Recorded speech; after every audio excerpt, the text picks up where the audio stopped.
Thanks for tuning in to this episode of The Resilient Advisor. My name is Jay Coulter, and joining me for this broadcast is Michael St. Louis, the founder of Sales Gym. And we're going to talk about a topic that most financial advisors struggle with. How do you increase your sales game? Being a financial advisor is first and foremost a sales game because you cannot serve people if you cannot sell them first. Michael, thanks for coming on the show. Hey, good morning, Jay. Thanks for having me on. All right. This is the first broadcast I have done on the topic of selling. And the reason for that is I always had this thought that advisors would struggle to want to listen to something about sales. After our pre-call, I know this is going to be an incredibly valuable episode for financial advisors. You had mentioned that you have seen 4,000 to 5,000 financial advisor interactions over the course of your career. Tell me, what have you learned from observing advisors during those sales interactions? Well, Jay, when you look at advisors, about somewhere between 10 and 20% of them, depending on the firm, are going to fall into that category of top performers. These are the people that, generate by far the most revenue. They have the most high net worth clients. They have the highest closing ratio, all that kind of thing. And what you noticed when you observe them, both in live interactions and also in maybe practice simulations, is they do a few things quite different from the rest of the advisors that aren't getting as good of results. But I think the most important thing that we noticed is they tend to be more concise in the way that they communicate. So especially on those initial appointments where you're trying to turn a prospect into a client, you're trying to get to understand them and such, they end up talking less, they ask better questions, they listen more. And when it's time for them to communicate what it is that makes them unique, they're just more concise and it has more punch. It's more compelling. It's more magnetic. And as a result of that, the prospect drops their guard. They start to open up and they can get past what I call the trap, which is talking entirely about your investments, your allocations and such, because most prospects are not going to go through the hassle, especially high net worth prospects are not going to go through the hassle to switch advisors unless there's a really compelling reason. And almost always it goes beyond, hey, I can allocate or find investments for you that can get somewhat better return. For most of them, that's not enough. You need more factors. That's right. Two things that I'd really like to unpack there, because this comes up in every consulting engagement I have. Number one, you talk about listening more than you talk. Early in my career, I was at Lehman Brothers when I was there during the collapse. But the best part about my experience with Lehman Brothers was the presentation training that I received. And in there, this was the same training that the investment banking team had. And they talked about the fact that you need to really be speaking about 25% of the time if you're going to get through the process, especially in those initial meetings. And clearly you feel that way. And then the other side is having everything scripted. And I get pushback from advisors on this because I encourage them to have, a story as to why they do what they do, and then have it scripted when you describe what you do and the client's going to experience. Give us your thoughts on both of those. Well, I think that it is really important to talk less than your prospect, or in many cases, even your client is talking, depending on the stage of the sales process. Obviously, if you're presenting your portfolio and your suggestions and your ideas, you're going to be talking more. But in general, if it's somewhere around 50%, you're probably doing better than most. When we actually time and interactions with lower performing advisors, they talk anywhere from 70 to 80% of the time, and that's almost always a non-starter. Wow. So the thing that they get into, the habit they get into, Jay, really, that is the kiss of death, is they just use a lot of closed-ended questions. They use this approach that we call kind of pitch and test. They'll pitch an idea. Well, I've got a little bit of this, and we do financial planning. We do this. Would you like to hear more about it? And so it's like a closed-ended question where it's like the client says, well, yeah, or no, I kind of got that covered. And it shuts the conversation down. Really top performers ask these open-ended questions that open up the conversation. But in response to your second part of the question, which is scripts and such, I'm not a huge believer in memorized scripts, especially at the level that advisors are selling at. Maybe if you sold, smartphones or something, you might need kind of a script because it's a certain type of employee that's doing this, but this is a very sophisticated style of selling. But having said that, I think you need certain core, we call them headlines, which is, if I was to ask an advisor, tell me what it is that makes you unique or special? What separates you from all the other advisors they could choose from? I think they need to have some of these short, punchy headlines that are maybe 3, 4, 5 seconds that they can punch out and then explain more in detail. So many advisors are more effective if they've got those short kind of headlines or value proposition elements or differentiating factors really dialed in, maybe not memorized, but pretty close to memorized. But the rest of it, I think you have to be able to spontaneously connect with the prospect. If you're in memory mode, you're probably not paying close attention to what how your prospect is responding and reacting and body language and all those cues. Interesting. So my first takeaway that I've written down is that low performing advisors speak 70 to 80% of the time in an initial conversation. Is that something I can go around quoting with folks now? Yeah, we have done our company does a lot of virtual training, and we also do a lot of virtual kind of monitoring of sales calls and simulations and all that kind of thing. So I started my career actually in New York, and I actually one of my clients was Lehman Brothers. We may have been in the same. It was that 55 Water office, and I was in that office all the time. But I don't know if you remember, they have those chess kind of things, that speed chess where you hit the button and it's your turn, and then you hit the button, the other person's turn and such. We kind of do that with sales calls where we have a stopwatch where we're actually timing the amount of time that, and the newer people are to sales, the more they talk. And it can get, over 60, 70, in some cases over 80% of the time they're talking. And it is the biggest mistake. You have to switch. The other thing I would mention to you, Jay, is we interviewed 350 sales executives from all industries, not just financial services, but probably half of them were financial services. And we asked them, what are the big mistakes that salespeople make on sales calls that you observe? And the overwhelming response was talking too much and asking poor questions. That was 350 sales executives or leaders from large organizations. So I think everybody tends to agree on it. So let's go deeper on poor questions. So what are the constructs of poor questions, and then more importantly, what makes for great questions? There's really a lot to that. We could literally probably talk about that all day, but I'll give you just the short version. The biggest problem is closed-ended questions. Does that make sense? Or have you got any questions for me? Or is that something you'd like to hear more about? Or it's questions that can be answered with a yes or no. We are all, I think, and it's really accelerated over the last 5, 10, 15 years because of the internet, people's general skepticism, trust in people, trust in organizations we don't know and such. We are all pretty tuned as buyers and decision makers on how to swat away sales conversation we don't like. So if I ask you, hey, Jay, would you like to hear more about that? Or, hey, Jay, does that make sense? You can very easily respond with, hey, yeah, Mike, that makes a lot of sense. Why don't you send me a PDF on that, and I'll, talk to my wife about it, or I'll talk to my accountant or my attorney, and I'll get back to you on that. And it's very difficult to recover from that. It's not that you can't, it just, the conversation gets kind of greasy when, you respond with, well, Jay, what is it you'd like to talk to your accountant about? I mean, that gets into a weird zone that, starts to violate trust or whatever. So you want to avoid these closed-ended questions where you explain what you do and you say, would you like to hear more? That habit is far and away the one that we notice that generates the poorest results. Okay, so getting that out of the way. The questioning technique we really teach and coach our clients, it has to do with what we call a menu approach. It's very effective in new prospect meetings where the prospect may or may not even know how to respond. Steve Jobs used to say, if you ask customers what they want, they will put you out of business. And what he was trying to get across with that is that, customers, clients, prospects, they often don't know what their needs are. So a menu question for an advisor might be something like this. Jay, in speaking with families like yours that have a substantial amount of wealth, have put a lot of money away, there's a few things that I hear from them that really seem to resonate or seem to be issues they're thinking about. One of them is they want to have a rock solid plan where they absolutely, under no circumstances, up markets, down markets, or flat markets, they will never outlive their money. They want to have a rock solid plan on that.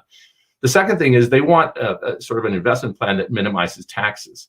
The third is they don't want to overpay for the services. They want it to be offered at a really, really fair rate. And the final thing is they want somebody that they can trust, that's giving them advice that is in their best interest and not necessarily to sell them a product. So, of those 4 things I mentioned, tell me which one seems to be front and center for you and explain to me why.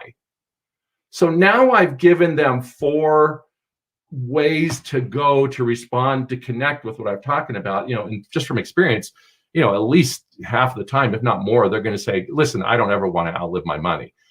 Almost everybody, that is their number one concern, if you can get the trust built up. So menu questions are really good, where you bring out ways that they can respond to, and then you ask them, why is that one a concern of yours? Tell me a little bit more about it. Why did that particular one resonate with you? And it gets them to open up.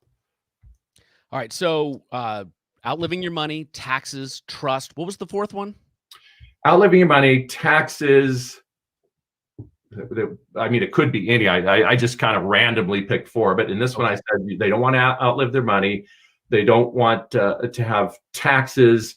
They want to minimize their taxes. They want to have somebody that they could trust. Sometimes they want to have a rock solid retirement plan. It could be they want to have, depending on if it's a patriarch kind of multi-generational family, it could be something like they want to have a plan to pass their estate with the least amount of hassle, the least amount of taxes, and that really works on. And so sometimes with a multi-generational family, they want an advisor that can work with their heirs to really prepare them for this, for the event that is eventually going to happen.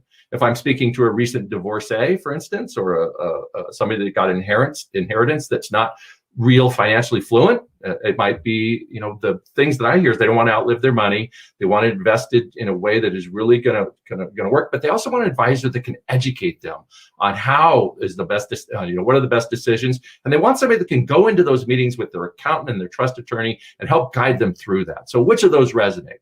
So see, I'm tailoring it to the person. I love it. The customization of the menu approach. On the back end of that, when I work with advisors on their actual presentation, we talk about the 3 things that really hurt clients over the long haul. And that's paying too much in fees, paying too much in taxes, and underperformance. And you could tie those menu questions right into that in part of the presentation. And I love the way you give the prospect the option to let you know what they want to talk about. I just remembered the one that I asked, which is conflict-free advice. That, by the way, is a huge one. Every time we test that with prospects, that one comes out, is advice that's in your best interest.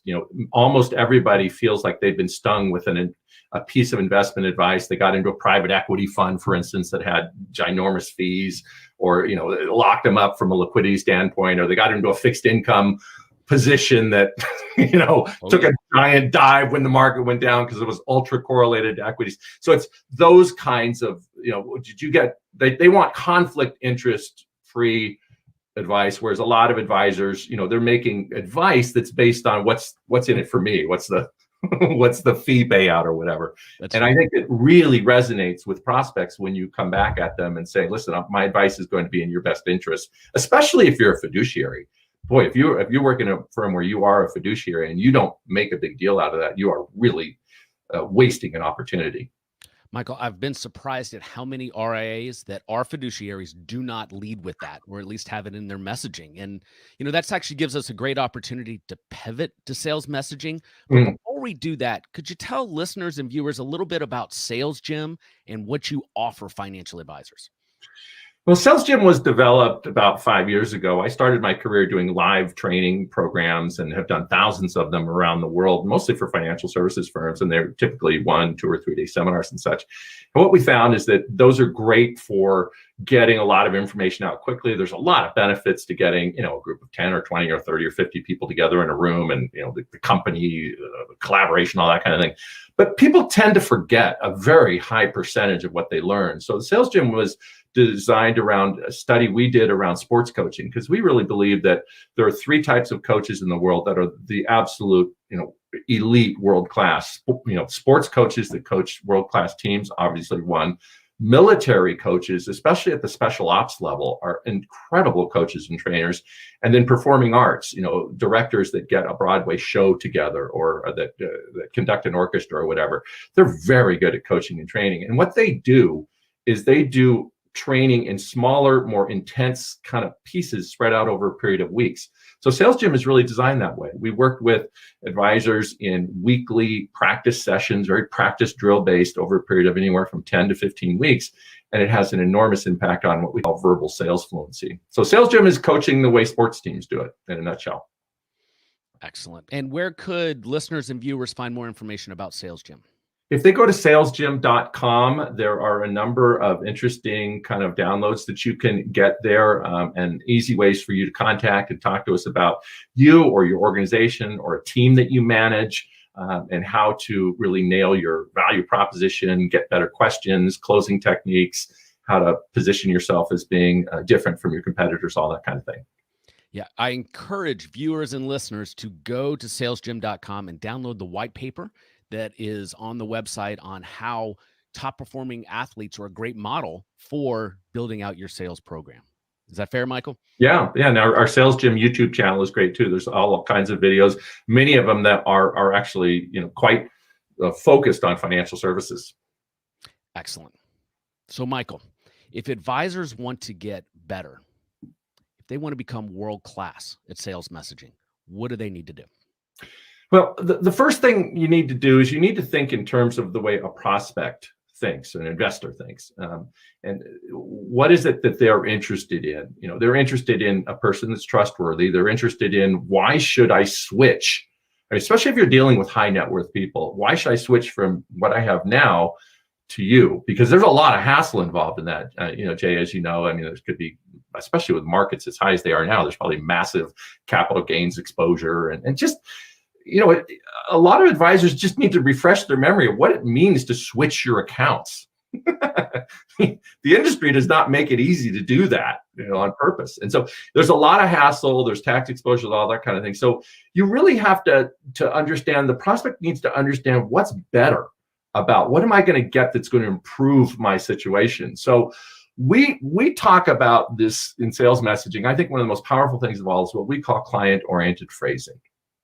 And if I was to answer the question for a prospect saying, Mike, what is it that makes your practice different from all the rest of them out there? If I use my voice or my opinion, I could say, what really I think makes us different is our financial planning process is quite unique, and it's thorough, and it's really focused on the issues that matter to you, your goals, your objectives, and more importantly, your concerns about running out of money, putting together a really good spending, investment kind of relationship so you understand how that all works. So that's my opinion.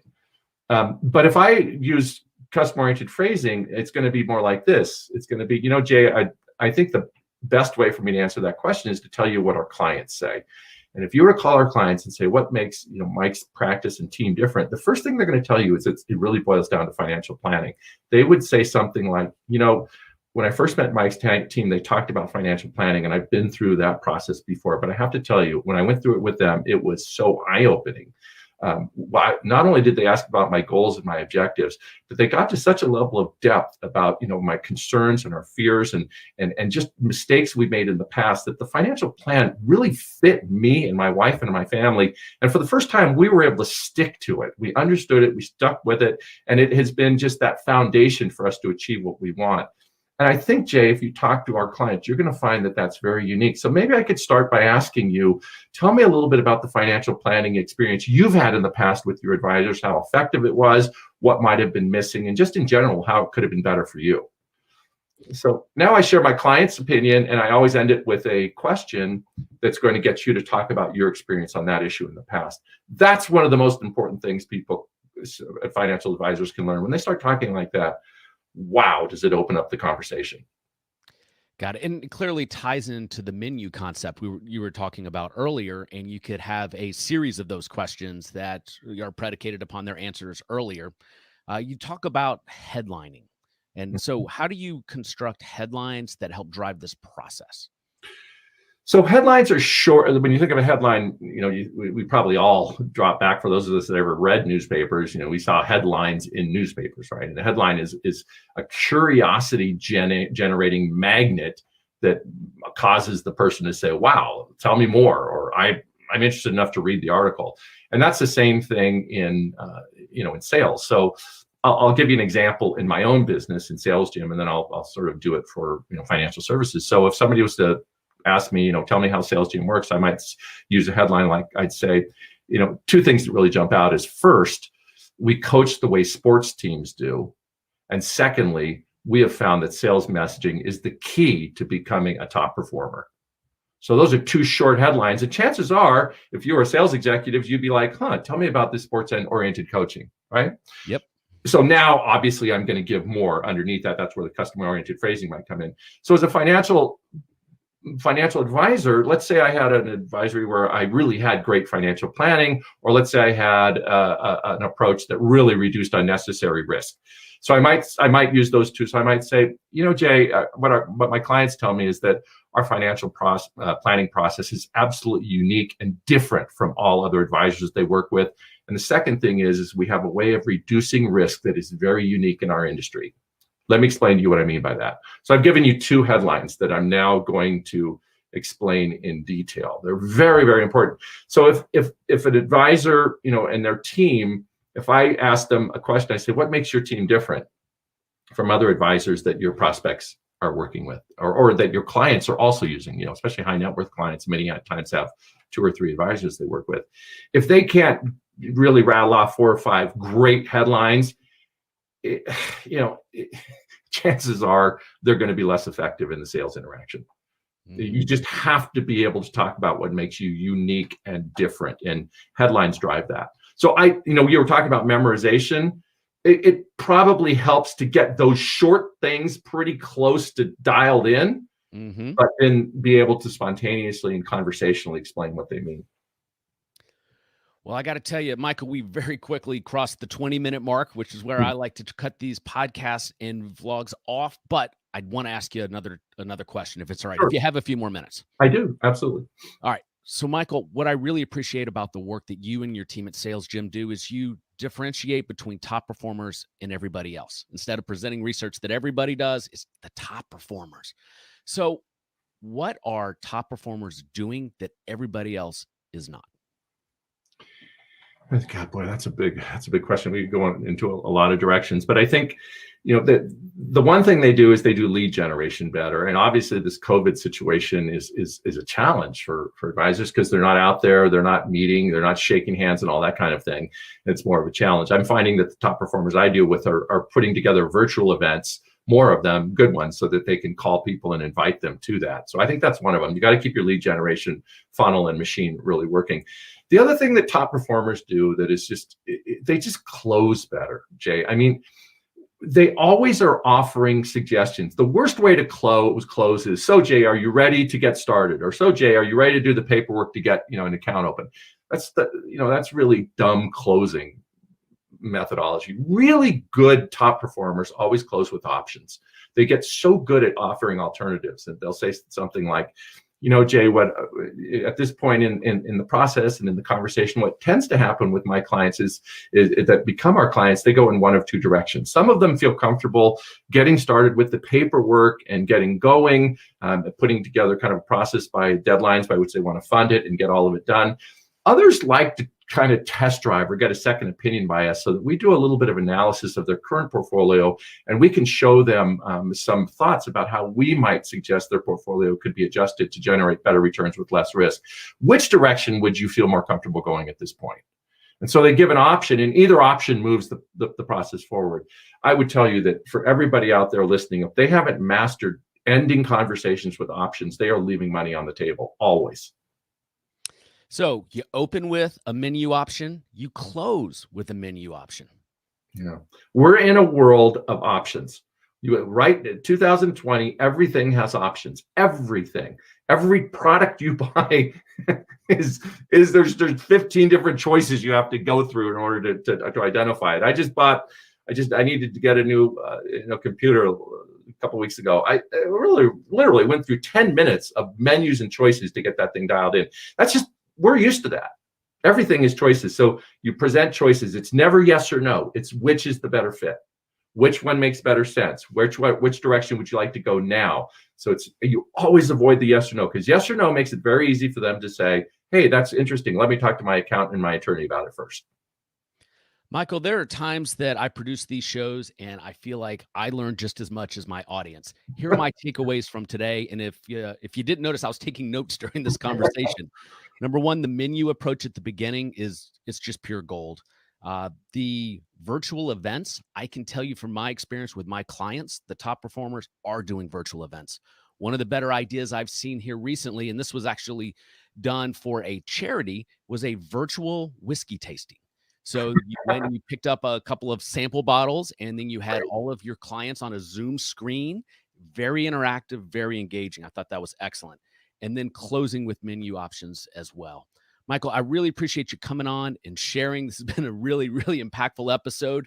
Tell listeners again where they can find out more information about you and Sales Gym. Best place to go is to salesgym.com. That's one word, SALESGYM.com. There's all kinds of downloads and ways to get a hold of us. I would also suggest you go to the YouTube Sales Gym channel and subscribe to it. Videos come out every week on techniques like this that, and much, much more that can help you to sell the way top performers do and coach. Those of you that are in a coaching role where you're trying to build a team, how to coach the way world-class elite coaches, sports team coaches do it. Excellent. Michael, thanks so much for coming on. Thank you, Jay. Appreciate it.